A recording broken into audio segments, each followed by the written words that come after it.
Welcome to another week of Barstool Perspective, where we give you the rundown on the week's news in booze. Brad, if I gotta choose, I'd rather be intelligent than pretty, but some of us don't have to make the choice. Mike, you're right. You're right. I think something that this channel needs is good intro music. Yeah, well, we've tried that in the past a couple times, but have we? Yeah, we screwed it up. I mean, we haven't executed it well. Producer Dan, can we get intro music? Yeah, sure. You can try that. All right. Well, I mean, you got a shirt on. Crazy Train, baby. All right, let's get into it. Tribute to Ozzy. Cheers to everybody who's here today on this Friday. Thank you for joining us. If you are a VOD viewer, also thank you. Leave some comments, ask us some questions. We'll get to it next week. Otherwise, crack that beer and let's jump into it.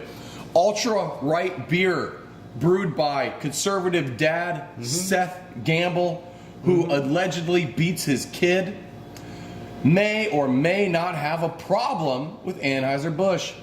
He's one of our favorite grifters. He is one of our favorite grifters. Yeah. He's up there. I definitely don't want to meet that guy, but I respect his grift. Yes, the fact that he could put a kid, his own kid, in one of his videos, promotional black videos, eye. that had a black eye. Yeah. Like, oh my God, the grift level with him is strong. Yeah. Oh yeah. And what really makes him like The grift fun? in him is strong. What makes him fun is that he's harmless. It's not like he's ineffective. I mean, Ineffectual. he's pretty evil, but yes, you're right. Yeah. Those stuck in his He's orbit, I'm sure, are he's suffering. incredibly transparent. Yes, yes. And he has no real power. So that makes him fun. Yeah. He's a punching bag that we can all have fun punching. Well, who also is having fun punching him is Anheuser-Busch. They are suing conservative dad for his Ultra Right beer because Why? Mick Ultra. Oh, yeah, that seems like a copyright stretch to me, but there have been dumber lawsuits. Yeah. And I don't like if you are. So the thing about conservative dad, we're not sure if he's ever even actually made a beer. I mean, what he does theoretically is he contract brews, and then he like mails $50 six packs of yellow beer to people that has like Trump labeling and whatnot on it. And for a while, like he hadn't even made beer, so I'm not sure if he's even sent anything. But it's not a big dollar operation. He's basically a website and some online commercials and just a bunch of bullshit. Can you imagine waking up on a Tuesday and being sued by Anheuser-Busch? You are, Brett, as part of your legal team, I can assure you, you're not equipped. No, we're going down if that's the case. Yeah. The only good thing I feel about conservative dad and the shit we talk about him is the fact that Anheuser-Busch is going to bleed him of all his money, so he won't be able to come after us. Yeah.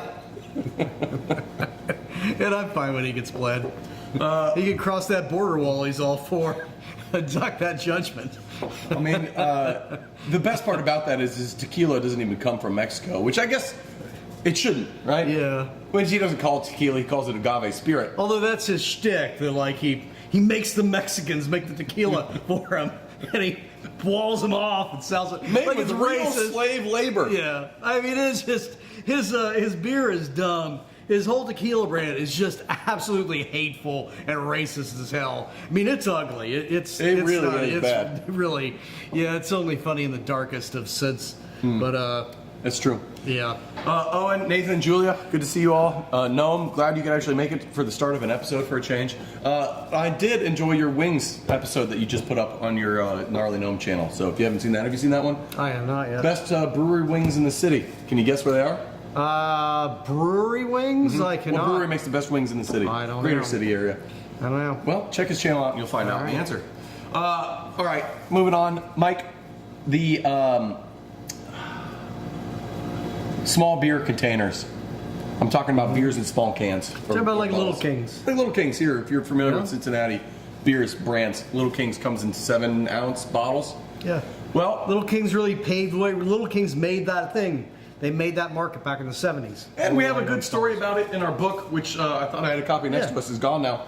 But Mike and I wrote a book, and there's a nice story in there about Little Kings and the Little Kings toss.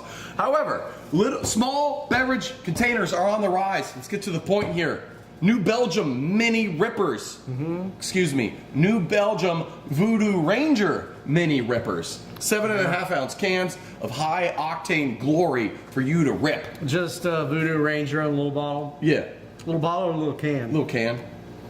We also have Bourbon County brand stout, owned by Anheuser-Busch via Goose Island, is now in 10-ounce bottles. That sounds like a terrible idea. Who wants to pound those? I don't know. And then we have Sierra Nevada launching pills in 8.4-ounce containers, which That's smart. I'm excited about that. Yeah. Like, that's going to be good beer in a nice Yes. size can. Right. It's going to stay cold. Good beer that stays cold. I don't get the mini But rippers. all of them are in the cans, not bottles. Correct. No, Bourbon County brand stout's in bottles. Okay. Now let's break this down for a second before we move on. I don't want to spend too much time on this story. Bourbon County brand stout, I guess I get it. They want to make less liquid overall, but get to the same amount of accounts and cut their fucking costs down. Fine, whatever. I don't care. New Belgium, the Mini Rippers. Who is this for? Do you know who buys Voodoo Ranger right now? It's people who get off of work and they go to the gas station and they buy a 19.2-ounce can, and so they can get a buzz on by the time they get home, driving the rural American route home. It's not for people who want a bunch of little cans. If you're drinking and driving, you want one can to hide, not 30. Right. Like, what the hell? Who is this for? All those little bottles are great to wing at a sign. Wait, But I digress. but it's 2025. We don't litter anymore, Mike. Yeah. Yeah, Right? I said back in the 80s. I mean, In the 80s, sure. Yeah. But now we don't litter. Give me the biggest can possible. Give me a gallon goddamn jug of Voodoo Ranger. That's what I want. I mean, I want to be blackout by the time I pull into my driveway. it's nasty. It's nasty liquid. So, I mean, it is going to stay cold quicker. You're going to go through more of them, but yeah, I don't know. I don't see that. I see the Sierra Nevada one being a rational product. I can see that one doing well. Yeah, I like the smaller cans in the smaller bottles because, like, it's going to be cold. They the whole stay time. cold. Yeah, I like that. Bourbon County brand stout, whatever. They're trying to get the price point down, probably. Yeah, I don't The understand. that one. mini rippers, I just don't get it. I just don't get it. I'm not sitting around a pool or a fucking barbecue crushing goddamn Voodoo Ranger. Ooh. You made me hungover. Well, speaking of hangovers, Mike, Boston Beer Company has released some data. Yeah. And How is America's premier craft brewery doing, Brett? well, first half EBITDA is up. Revenues are up. They did $1 billion. They did $1 billion in revenue. Wow, they for are still Q1, or rocking half one. quality craft beer. Well, that's interesting you say that, Mike, because 85% of their portfolio is now beyond beer, aka not beer. 85%. 10 years ago, it was the Chemical opposite. garbage. Holy shit. 85% of everything they make is not beer. I have a good friend that works there, and he got a new job. Congratulations if you're watching. I'm very proud of you and happy that you're moving on and up with your life. But the main reason he gave when I asked him was like, why are you leaving? And he said, my values don't align with where our company is going. Now, I didn't ask him. I didn't press him on this. Yeah. But like, read It's between the being lines. pushed to make garbage, dumber and dumber products. It remains good company. Please, if you have not checked out our interview with Jim Cook, fantastic guy. I love that guy. I think it's a great company. We're fans and supporters, but it really is like the perfect example of what happened to the craft beer industry. Yes. I mean, it was the forefront, and Jim Cook did build this brand based on the highest quality craft beer. He did, and he still now- loves that. And he still loves that, but the American public that he has to sell to make a profit Yeah. only love the garbage. The dumber the garbage they produce, the better it sells. The only thing bigger than his love for making great beer is his love for making money in a great business. Yeah, well, yeah. And that's working right now. Yeah, he does seem to like money. So, Sun Cruiser, which is their basically Twisted Tea but made with vodka, is crushing it. It's growing 700% year over year. Twisted Tea is actually kind of struggling right now, which I think is interesting, and I want to get your feedback on how to fix Twisted Tea. What Boston Beer is saying is that we got too aggressive with our pricing. Twisted Tea is pushing up more towards craft beer pricing rather than domestic beer pricing, and as a result, we're suffering. Yeah. So, Mike, how do you fix Twisted Tea? Make it cheaper? Oh my God! Would you like a full market analysis on that? I mean, it's the same way you fix professional baseball. Stop ripping me off. Yep, that's it. That's it. Are there costs going up fundamentally? I mean, that's entirely domestically produced. You don't have tariff issues or anything like that, aside from maybe the bottles. So what, I mean, is there an argument that their production costs are increasing for some reason? They gave a quote, and they said we admit our pricing was too aggressive, i.e., they got fucking greedy. Yeah, they got greedy. They Yeah. thought, well, hey, we're doing really well. their let's charge sales are more, doing let's charge more. spectacular, so they Yeah. just jacked up the price. Yep, and now as a result, their sales aren't doing as well. Other tea entrants are reaching the market. Right. No, So- that garbage, I'm sure that garbage is pretty cheap to make, and I would definitely be selling it at Budweiser prices. See, Gnome doesn't think Sun Cruiser. Gnome thinks Sun Cruiser is cannibalizing Twisted Tea. I'd argue that I think they're different markets. Yeah. They might be at the There's price point that they're crossover. at, There's but crossover. Twisted Tea needs to be the budget dollar fucking cheap option. It's the sugar laden crap for fucking NASCAR loving rural Americans. Right.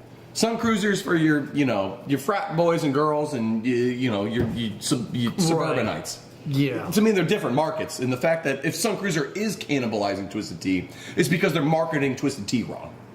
Yeah. Twisted Tea is your fat, and you're doubling down on the diabetes while you watch NASCAR. Sun Cruiser is definitely, I'm trying to lose weight by the pool. Yes.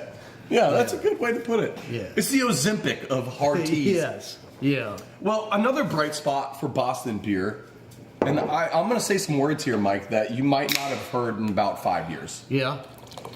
Dogfish Head is seeing positive sales on a single brand. Wow. I know. Do you think it's 60 minute or 90 minute or 120 or Worldwide Stout? I would like to think so, Brett, but Aprihop, perhaps? Raisin d'Etre? what is it? It's their brand new beer, Grateful Dead Head Juicy Pale Ale. Jesus Christ. Yep, Mike, your fish-loving friends are, and fish with a PH, your fish-loving friends and your Grateful Dead heads are feasting on the new Grateful Dead Juicy Pale Ale. It's doing well for them. Everything else isn't, but that is. Listen, here is the thing. Like, there was the original Deadhead generation. That was, the original Deadheads were boomers. Then there wasn't so, but they kept touring, until, they toured after, but they toured until like Jerry Garcia died, whenever the hell that happened. And my generation still had a lot of those people. Like, if you smoked a bunch of weed, you had to have this whole case full of tapes I recorded at the Dead show. God, I always hated the Dead. No two shows are the same, man. Yeah, shut the fuck up. But, like, who now? Who is a modern Deadhead? Listen, I love a pint of Cherry Garcia like anyone. Sure. But I'm not going to listen to the Grateful Dead. There's a lot of stuff I'm not going to listen to anymore. I'm also a terrible take on music, so I don't know. Yeah. But clearly the craft beer consumer that's still buying craft beer overlaps with Deadheads enough. But there has to be that probably is a Gen X. It's got to be a Gen X thing. Yeah.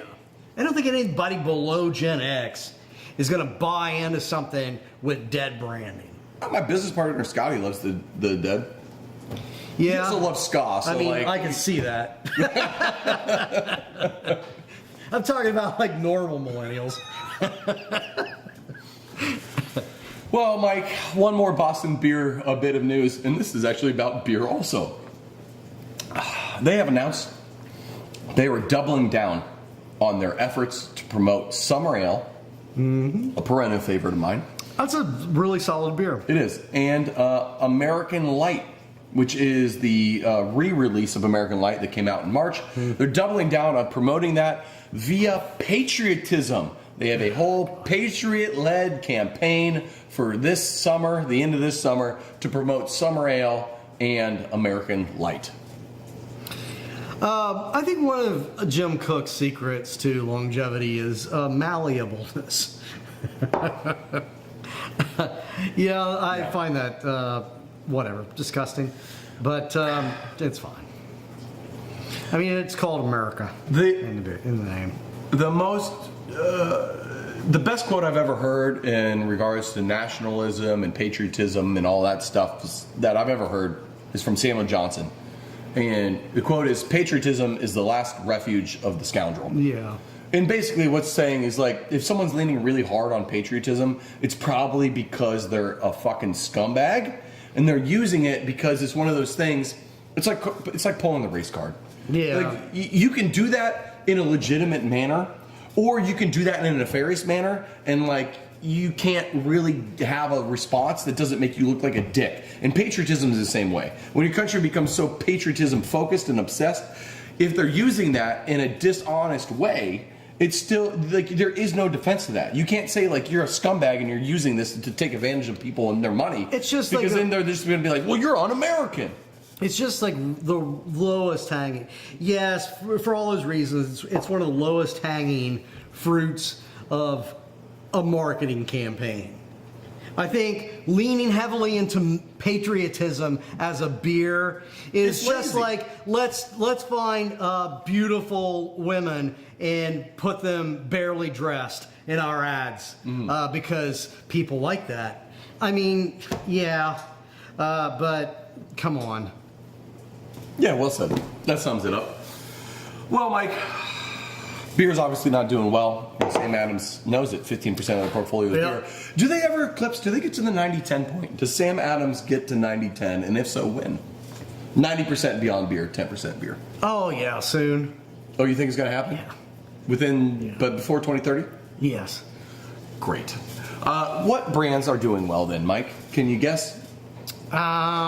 Big ones. I mean, I think Anheuser-Busch is doing well lately. Who's doing well? Actually, Anheuser-Busch isn't doing well. They just put out their earning report today, and they got fucking Brazil. crushed. They've been crushed in Brazil and China both. Yeah, and the dollar value being low is hurting them.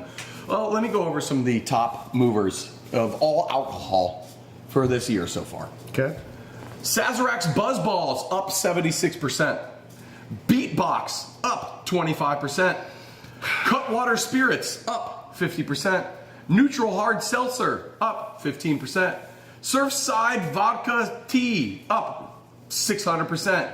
Monaco Cocktails up 24%. Carbless up 60%. Sun Cruiser up 700%. Long Drink up 33%.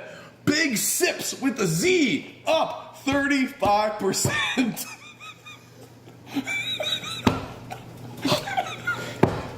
Oh my God! Wake me up when you say something that doesn't depress me. Oh, well, let me get into the beer category. Oh, that was right. alcohol as a whole, but let me Okay. dive into beer. All right. Mike, Mark Anthony Brand's Cayman Jack up 10%. What the fuck is that? Galosi's Club Tales up 14%. Angry Orchard up 6%. Athletic Non-Alcoholic up 12%. The only beers on the beer list are Constellation's Victoria, which is up 40%, and Pacifico, also Constellation, up 15%. Oh my God! Doomed! We're doomed! What a shit list. What a shit ass list. Oh yeah, but that's where we're at. That is 2025, people. Buzzballs. That sums up America.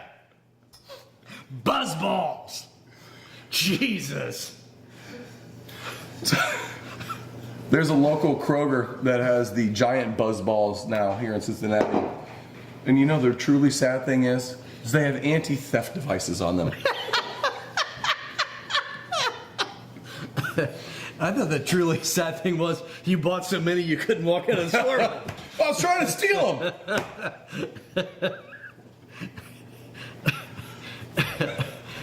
Oh, God. Anti-theft Do you have any device other on insight on all this? Any other insight on Big Sips? Beatbox? No. Okay. I'm done. The fact that the beer list, though, is literally fucking Not beer. 4/8 not beer, or 4/6 not beer. 2/3, goddamn fractions. And the Jesus two Christ. beers that aren't good. I mean, Pacifico's. I like okay. Victoria. Victoria's okay. Yeah, we did that. But they're not like quality beers. No. It's not like craft. It's not. I think Roundhouse? I think Victoria's better. I don't know. We paired that against something in one of our shorts. I don't remember what it was, but yeah, that was all right. I think it won. It was like a solid beer. Kind of a malty amber. Yeah, it was solid. Yeah, but we shouldn't have to be justifying a solid beer as being deserving of this No. list. It's bullshit. The whole thing's bullshit. Solitary drinking has soared. The rates of solitary drinking have never been higher since, well, the 1970s. Mike, any ideas why? I'll tell you the reason, but I want to hear if you have any guesses. George Thorogood is making a large comeback with the hit single "I Drink Alone." No, Mike. Unfortunately, it's incels gooning on OnlyFans while they're watching a debated Twitch streamer on their TV, playing gotcha hentai video games, and drinking alone. But I should have known that because that explains most of my Saturday nights are described. I ask you though, if you're doing all of that, are you really drinking alone? Correct. If you are drinking with your girlfriend on OnlyFans, you're drinking together. Yeah, and your girlfriend's boyfriend's probably there too, and that's okay. That's fine. Yeah. Yeah. Mike, should we talk about Tilray? I mean, if you can explain to Julia how we lost her all of her retirement, sure. Julia, let me sum it up in one sentence as echoed by Jerome Powell, head of the Fed. Buy the dip. That's it. Buy the dip. Dickhead. I think that's Jerome Powell said that. Buy the dip.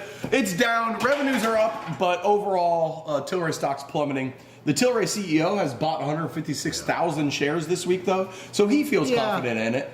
Here, look, I still their earnings have been good, and I think where they're bad is their craft beer brands. And our point with Tilray has been for a long time, it's strategically put together.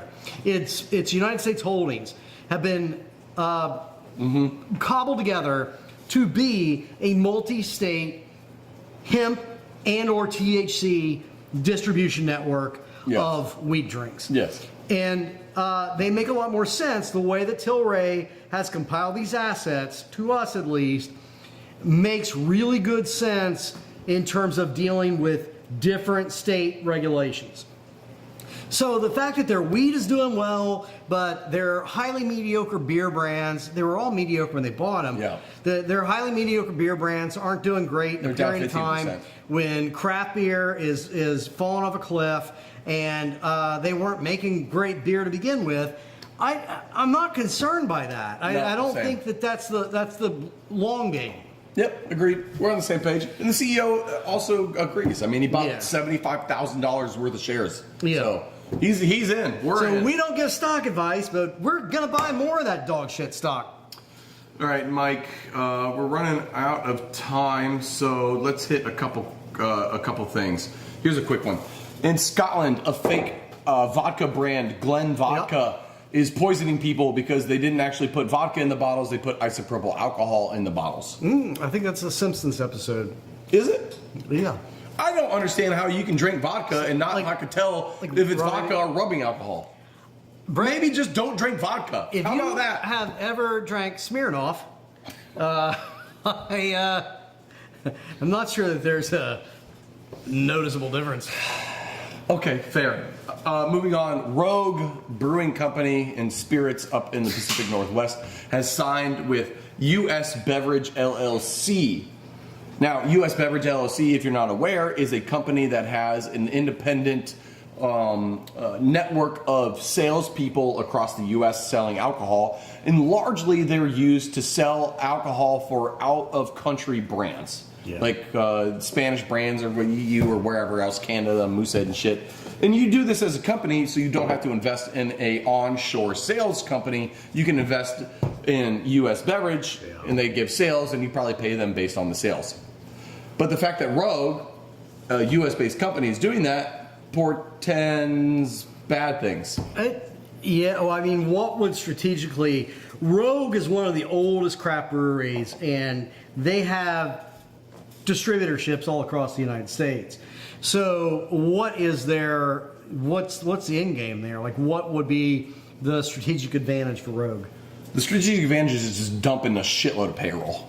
It's just outsourcing a lot of human resources. It's outsourcing a lot of human resources. It's outsourcing a lot of the effort to do sales. And I would guess that their contract's probably based a lot, like there's probably a retainer amount plus a large, like, X% of sales on top of that. So that way they're out less money per person without guaranteed sales, but if they get sales, then they can pay for it. So it's a sign that they're in trouble, is what that is. Rogue, I have been to their original. You've been to their original tap room? Never been. Little coastal town in Oregon.